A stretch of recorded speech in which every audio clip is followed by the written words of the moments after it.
Hello everyone. Today this video is about my breakfast smoothie. It is very easy, simple, healthy and delicious. So let's get started. What we have here is the almond milk and whole milk yogurt, vanilla bean. So this is a flavored yogurt. I love this brand. And some greens, two fig, flax seeds and some berries.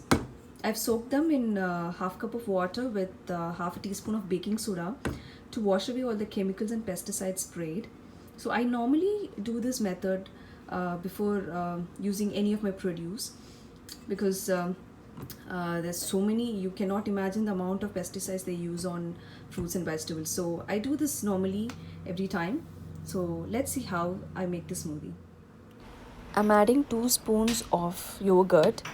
I'm adding only 2 spoons here because it's high in calories, this particular brand of yogurt. I'm adding 1 cup of almond milk to this.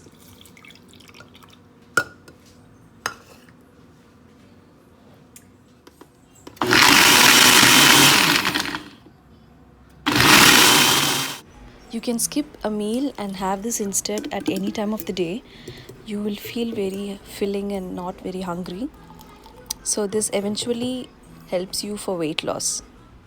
Do try this delicious smoothie and let me know your feedback. Thank you.